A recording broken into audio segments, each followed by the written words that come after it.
Swayam Prabha. Digital India. Educated India.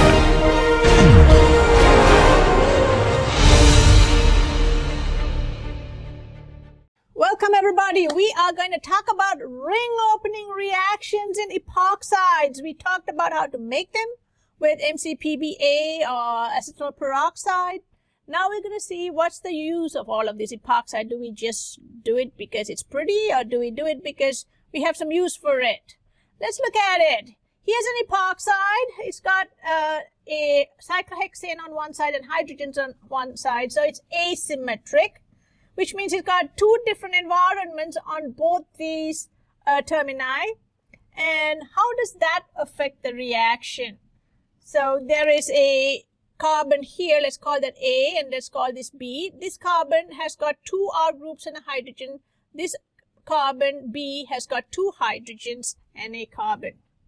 Let's look at what effect that R group has on ring opening reactions. Let's look at this. Here's aniline, PHNH2, pH is benzene. The nitrogen is the one that has electrons here that can attack. Let's do a reaction here just for the first one to show you what's going on. So I'm going to redraw this molecule, and PHNH2, as you can see, is going to be electron rich. That's your nucleophile. Where's the electrophile? Well, is it the oxygen?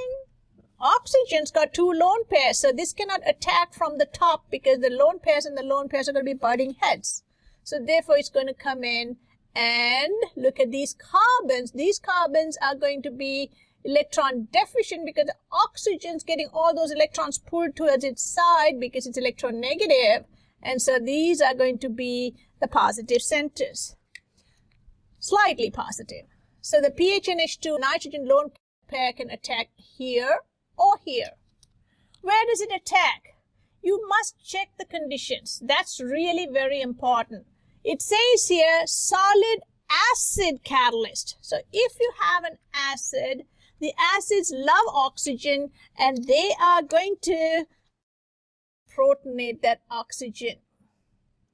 And so one of your lone pairs is gone and you'll have a positive. Now, where is it going to attack? Well, now that makes a big difference. Let's say, you have to open up this epoxide. We have to see where it's better to open it up. Do you want to open up the epoxide using this bond or this bond? What are the consequences? If you open it up like this, you're going to get a positive here. If you open it up this way from the B side, it's going to have a positive here. You don't want a primary carbocation. You want to have tertiary. So the incipient carbocation is better stabilized on this carbon. So this ripping apart here is much better than ripping apart here because you only have hydrogens here. Here you have an R group that can contribute and kind of somehow allay that positive charge or stabilize that carbon delta positive through donation. So it's going to decrease the exposed positive there by donating into it through induction. You also have hydrogens and R groups, so you can also have hyperconjugation. Same principles that we applied in SN1. So we're going to take this and attack here, which means you are going to have a bond forming right here on the more substituted side. It's more like, well, you can say more like a secondary. This would be more like a primary. This would be your major transition state for that.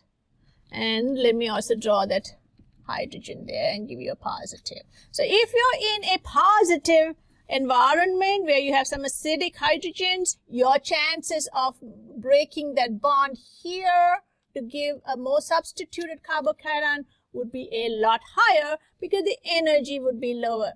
So then your nucleophile attacks over here and gives you this, and they have data that shows that you would get, after deprotonating this, you would get a pH NH2 here 84% of the time. So this is going to be your major. Your minor might be attacking here a bit, but that's going to be your major. Okay. Now, they don't see any rearrangements here, so this is just probably how it happens. Let's look at another example. Here's methanol. Methanol, you know, is a protic solvent. It's got an OH bond that can be dissociated, and it's in a protic environment. And look what happens in here. When they have a solid acid catalyst, you can envision something similar here. So you would have a protonation of that, and then attack of this epoxide here rather than here. So your most substituted carbon is the one that's going to get attacked by your protic solvent, and that's going to go over. And it's the same story all over again. This carbon, that most substituted carbon, is better able to support that positive charge because it can have donation through this carbon-carbon sigma bond and hyperconjugation possibilities. But when you have a primary, and if you open it up here, you would have very little support for that because you have two hydrogens here. And we could have a similar transition state for this. Instead of an NH to pH, you'll have an OCH3. You'll have a methanol here. And this is going to open up to give you this with OCH3, which then gets deprotonated and gives you a methoxy. And this was 95%. That's really huge. And, well, are we sure that this is what happens? Look what happens when you put water, deuterated water here. You are going to get pretty much the same result.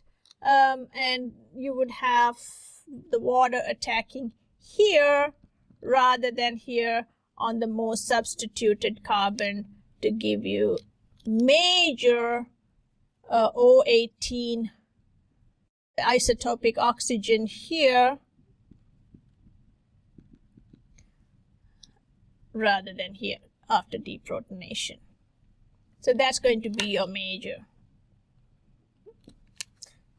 That all shows that if you have acidic environments, you're going to go attack the most substituted carbon. Is it always the same? Can we generalize across the board that any nucleophile is going to attack here? Let's look at some examples here. Here's lithium aluminum hydride. I know you've never seen this, but think of this as an H minus. That's all it is. It's a synthon for an H minus. That's hydrogen with 2 electrons here on the s orbital. So H minus is going to be very, very basic, and it also can act as a nucleophile.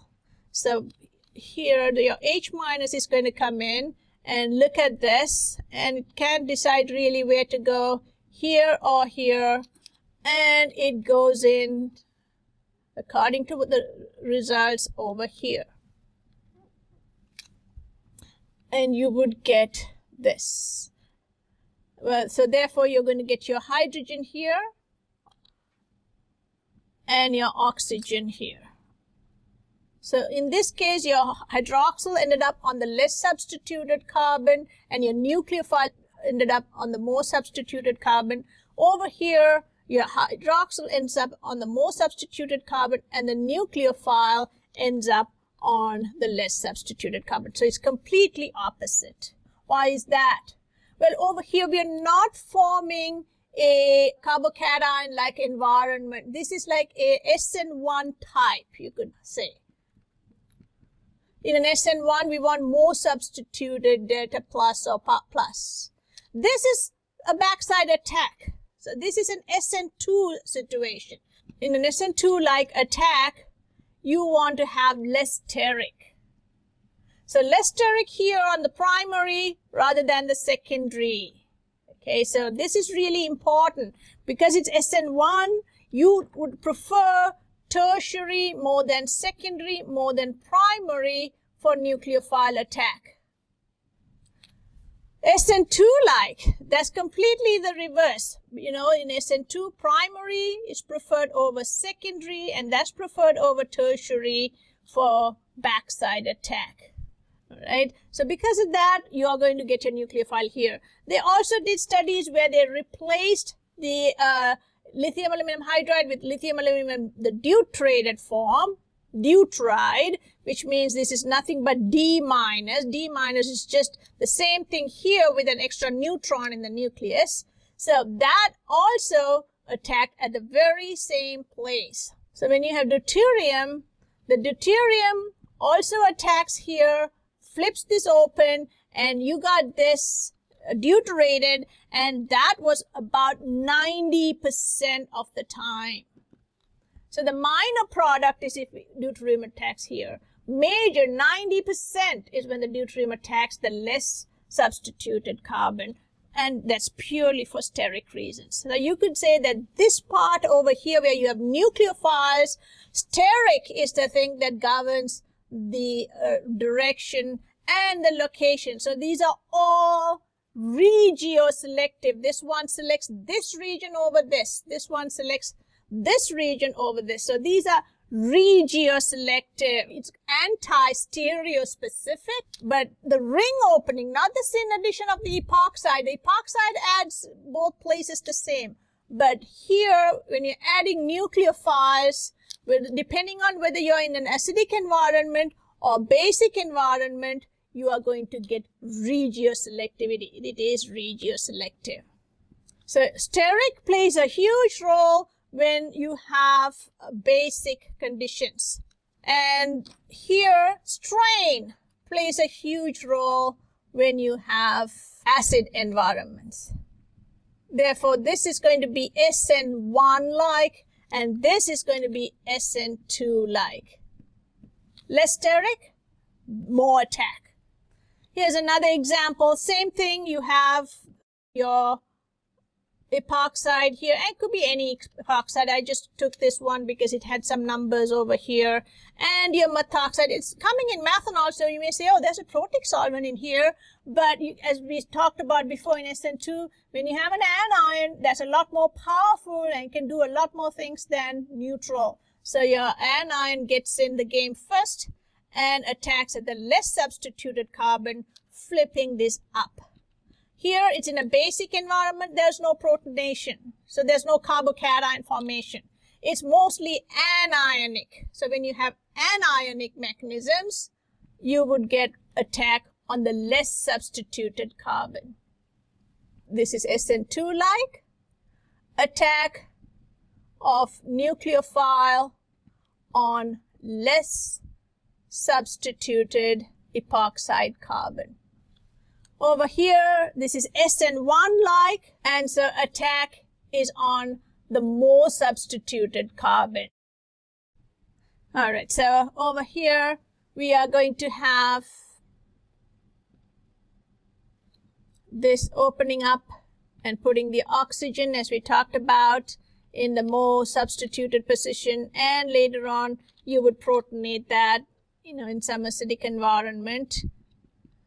And that's going to give you the nucleophile on the less substituted carbon. This happens more than about 95% of the time. So it's predominantly an SN2-like attack. Here's another one. You have a Grignard. We haven't talked about this yet. Whenever you have alkyl groups with a metal, the alkyl group is the one that's going to be negative, and the metal is going to be positive, right? Because this is your non-metal and your metal, and so the positive is going to be here. So whenever you see an alkyl group with a metal, the alkyl group will be your negative. I put this as R minus. Instead of a magnesium bromide, you could also have a lithium, alkyl lithiums, where you'll have the alkyl group being minus, and obviously the lithium is going to be plus. So your R minus is your nucleophile.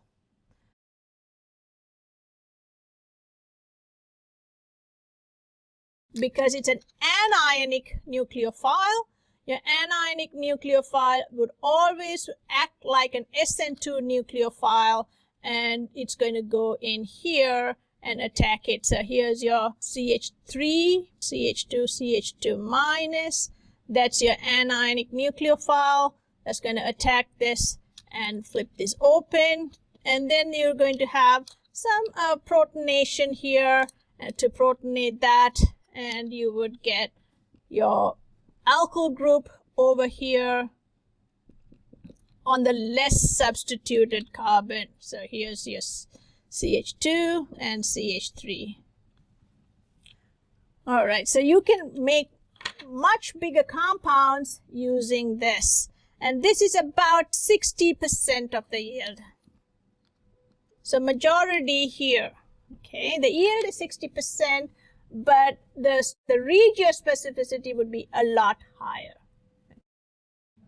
So in summary, if you have an epoxide, it's always going to open up anti from the rear opposite side of the oxygen. So it is stereospecific. It is also regioselective. If you have acidic environments, then you're going to have a carbocation-like intermediate. So this is a cationic mechanism. Here, the strain determines which region it's going to attack. So it is regioselective. If you have protonated oxygen here, your nucleophile will attack from the opposite side, and so that you would have an incipient carbocation that's more substituted. So this is going to be SN1-like.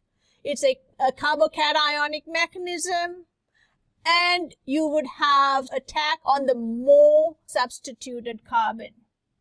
Major product. If you have anionic or basic conditions as opposed to acidic conditions here, in your basic condition, your nucleophile is going to do a backside attack at the less substituted carbon. And it's going to open up anti. So it is stereospecific and it is regiospecific.